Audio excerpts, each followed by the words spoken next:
আসসালামু আলাইকুম। বেকার যুবক চাকরি খোঁজার জন্য ভাইবা দেওয়ার জন্য ফর্ম পূরণ করে 1300 টাকা দিয়ে। বেকার যুবক, ওর এমনিতেই চাকরি নেই, এর মধ্যে চাকরির আবেদন করতে টাকা লাগবে 1200, 1300, 1500। আপনি বুঝেন ব্যাপারটা। কালকে আমার যে মেয়ে, ওকে একটা ইংলিশ মিডিয়ামে দেওয়ার চেষ্টা করতেছি। তো ক্যান্টনমেন্টের স্কুল, ওইখানে আবেদন করতেই আমার কাছ থেকে টাকা নিল 515 টাকা। আমার কাছ থেকে,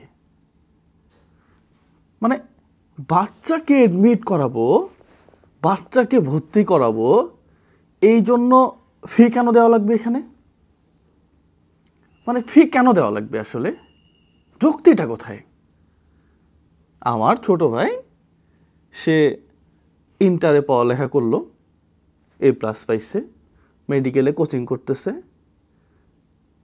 2 দিন পরই বলতেছে যে ভাই ওইখানে আবেদন করা লাগবে 1000, ওইখানে করা লাগবে 1100, ডেন্টালে করা লাগবে 1150। কেন? তাহলে ও না হইলেও 15 থেকে 20টা জায়গায় অ্যাপ্লাই করবে। এই যে 15-20 হাজার টাকা, এটা কি মানে হাওয়ার উপরে আসে? এখানে এত ফি কেন লাগবে? 1000 টাকা কেন লাগবে? এটা 200 টাকা হইতে পারত, 200 টাকা হইতে পারত। BCS পরীক্ষা দিবে, এখানে 1000-এর উপরে কেন লাগবে? 100 টাকা হইতে পারত। আমার মনে হয় যে এই জায়গাগুলোতে একটু নজরদারি করেন। আগেও যেরকম ছিল এখনও ঠিক সেরকমই আছে। তাহলে লাভ কি হইল? তাহলে এই নতুন সরকার, এই নতুন দেশ, এই নতুন স্বাধীনতা, লাভ তো কিছু হইল না, লাভ কিছুই হইল না।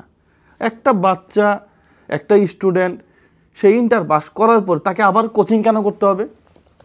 ভর্তি পরীক্ষা দেওয়ার জন্য? আমাকে যুক্তিটা বোঝান তো। মেডিকেলে কোচিং করতেছে, 2500 টাকা লাগছে।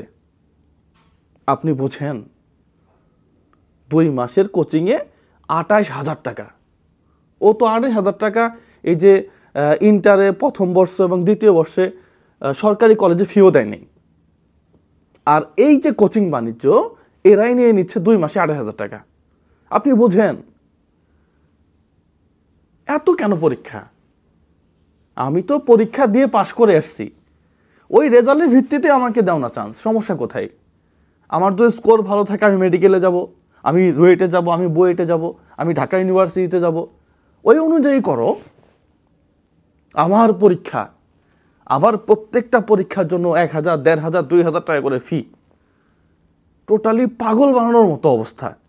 নার্সারিতে ভর্তি করবো বাচ্চাকে, সেখানেও ভর্তি ফি দেওয়া লাগতেছে। ভর্তি না ঠিক, ওই ফর্মটা খালি তুলছি, এই ফর্ম তোলার জন্য 515 টাকা।